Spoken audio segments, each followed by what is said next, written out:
పెనమాక గ్రామస్తులందరికీ నా నమస్కారాలు, అభినందనలు, శుభాభినందనలు. ఉదయం నిద్ర లేస్తానే మీ ఊరికి వచ్చాను. మొదటి తారీఖు మొదటి కార్యక్రమం కొత్త గవర్నమెంట్లో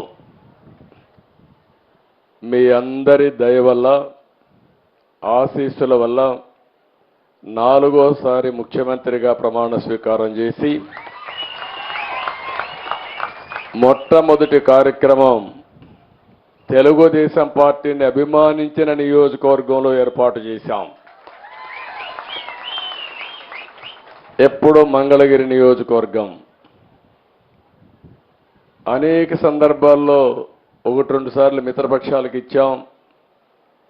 ఒకసారి ఎంఎస్ఎస్ కోటేశ్వరరావు ఎమ్మెల్యే అయ్యాడు, రెండోసారి మిత్రపక్షం అయింది, సిపిఎం అయ్యారనుకుంటాను. 2 సార్లు తెలుగుదేశం, ఒకసారి 2 సార్లు మిత్రపక్షాలు అయ్యారనుకుంటాను. 10 ఎన్నికల్లో 4 సార్లే ఎన్నికైతే ఇటీవల కాలంలో 4-5 ఎలక్షన్లో గెలవడం లేదు. కానీ పోయిన ఎన్నికల్లో కూడా ఇక్కడ నిలబడిన మీ అభ్యర్థి లోకేష్ గారు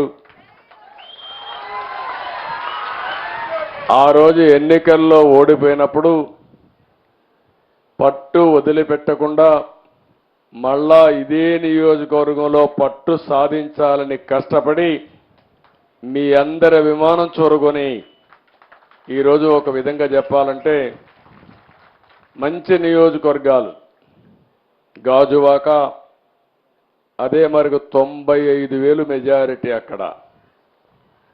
ఇంకొక పక్కన భీమిలి తెలుగుదేశం పార్టీకి ఎప్పుడు కూడా కంచుకోట, అక్కడ 94,000 93,000 మెజారిటీ.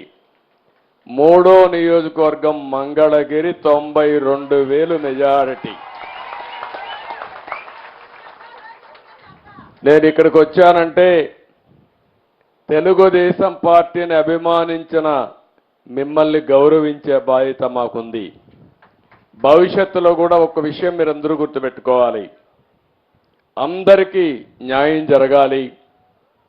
ఆ న్యాయం జరగడానికి తోడ్పాటునిచ్చినటువంటి నియోజకవర్గాలు కానీ, గ్రామాలు కానీ, వర్గాలు కానీ తెలుగుదేశం పార్టీ సేవ చేయాల్సిన అవసరం ఉంది.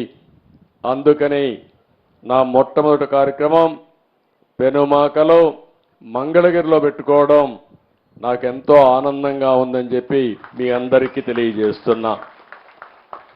మొన్న జరిగిన ఎన్నికలు ఒక హిస్టారికల్ ఎన్నికలు ఇవి. నేను 10 ఎన్నికలు చూశాను.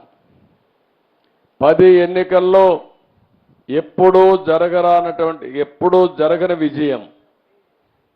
ఒక అసెంబ్లీ ఎన్నికల్లో 95,000 మెజారిటీ, మంగళగిరి లాంటి నియోజకవర్గంలో 91,000 మెజారిటీ. నేను ఒకప్పుడు 60-50,000 వస్తేనే కుప్పంలో బ్రహ్మాండంగా వచ్చిందనుకునే పరిస్థితి నుంచి ఇప్పుడు 90,000-95,000 మెజారిటీలు వచ్చేసే పరిస్థితికి వచ్చాయి. దీనికి అంతటి కారణం ఒక్కసారి మీరు ఆలోచించుకుంటే, రాజకీయ విశ్లేషణ చేస్తే 5 సంవత్సరాలు పరిపాలన ఒక పీడ కళ.